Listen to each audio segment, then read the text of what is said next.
Assalamualaikum warahmatullahi wabarakatuh. Salam guru penggerak. Tergerak, bergerak, menggerakkan. Perkenalkan, saya Sri Ardawati, calon guru penggerak angkatan 9 tahun 2023 dari SMA Negeri 3 Sumbawa Besar yang berlokasi di Sumbawa, Nusa Tenggara Barat. Yuk, kali ini saya akan menyampaikan koneksi antar materi modul 1.2 nilai dan peran guru penggerak. Saya menjalani pembelajaran dari modul 1.1 hingga modul 1.2. Ada beberapa hal yang menjadi pembelajaran bagi saya. Kali ini saya akan merefleksikan hasil belajar saya menggunakan model refleksi 4P, yaitu peristiwa, perasaan, pembelajaran, dan penerapan ke depannya. Momen paling penting dalam proses pembelajaran dari modul 1.1 hingga modul 1.2 adalah ketika saya mendapatkan pencerahan bahwa pendidikan bukan hanya tentang mentransfer ilmu pengetahuan dan penguasaan keterampilan semata, namun pendidikan memiliki tujuan yang lebih besar, yaitu menuntun segala kodrat yang ada pada diri anak untuk mencapai keselamatan dan kebahagiaan yang setinggi-tingginya. Mendidik bukan sekedar melaksanakan kewajiban sebagai guru, namun mendidik harus dengan menghamba pada anak. Artinya, segala kegiatan yang kita lakukan dalam pembelajaran semata-mata karena pertimbangan kebutuhan anak.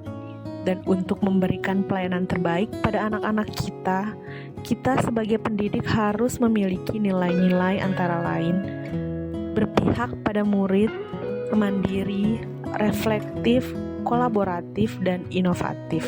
Momen paling menantang dalam proses pembelajaran dari modul 1.1 sampai modul 1.2 adalah ketika saya harus menganalisis keterkaitan langkah-langkah dalam pembelajaran LMS melalui alur mulai dari diri, eksplorasi konsep, ruang kolaborasi, demonstrasi kontekstual, elaborasi pemahaman, koneksi antar materi, sampai pada aksi nyata untuk mendapatkan pemahaman yang menyeluruh.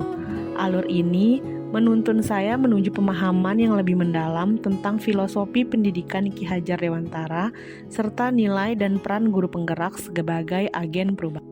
Kata kunci keterkaitan antara modul 1.1 dan modul 1.2 adalah pendidikan yang berpihak pada murid.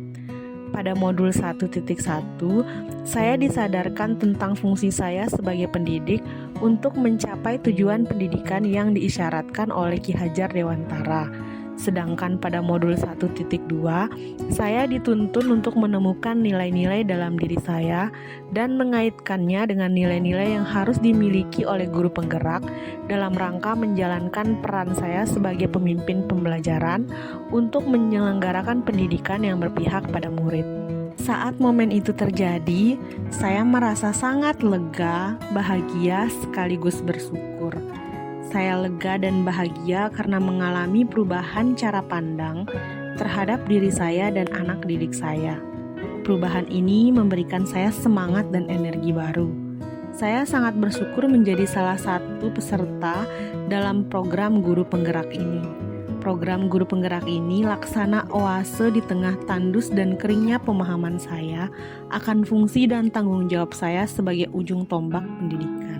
Sebelum momen ini terjadi, saya memaknai tugas mendidik dengan sangat sempit. Saya berpikir mendidik hanya memperkenalkan anak pada perilaku baik dan buruk saja, dan memberitahukan konsekuensi yang harus mereka terima jika mereka berperilaku baik atau buruk.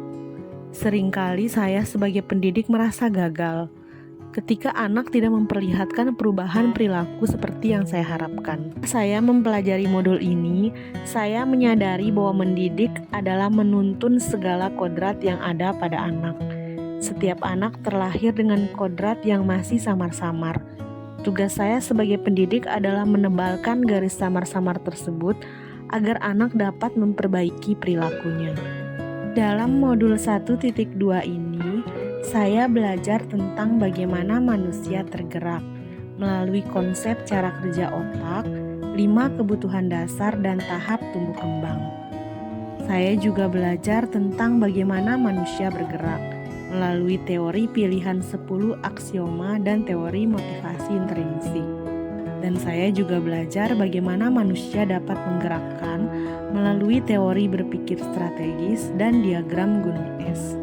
Teori tentang bagaimana manusia tergerak dapat membantu saya mengenali anak didik saya dengan lebih baik dan lebih bijak, dengan melihat segala faktor yang melatar belakangi perilaku yang mereka tampilkan. Teori tentang bagaimana manusia bergerak dapat membantu saya untuk membangkitkan motivasi intrinsik di dalam diri anak agar dia dapat memilih untuk berperilaku baik secara sadar dan tanpa paksaan.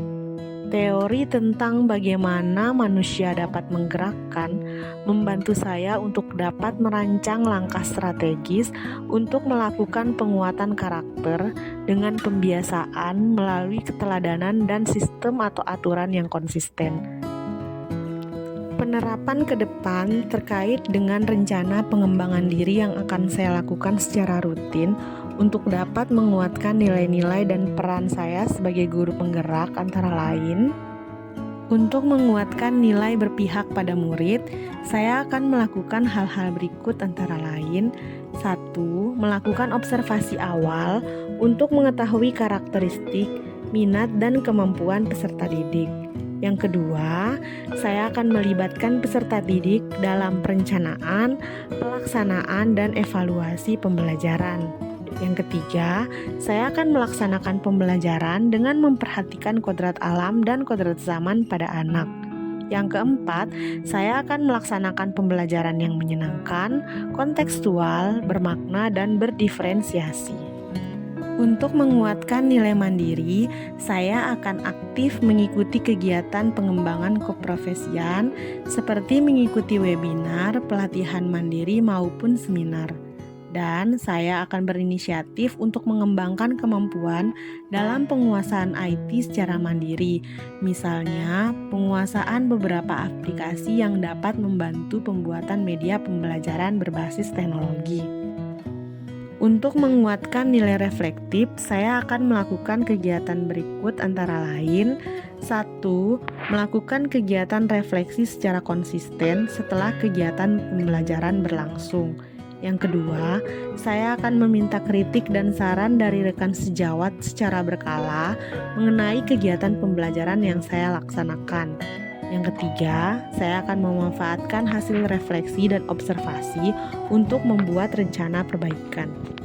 Untuk menguatkan nilai kolaboratif, saya akan melakukan kegiatan-kegiatan berikut antara lain. 1. Berkolaborasi dengan rekan sejawat untuk menyukseskan pembelajaran. Yang kedua, berkolaborasi dengan kepala sekolah, rekan sejawat, dan orang tua untuk menyukseskan kegiatan atau program-program sekolah. Yang ketiga, saya akan berkolaborasi dengan pihak luar sekolah untuk memberikan pengalaman belajar yang bermakna bagi anak.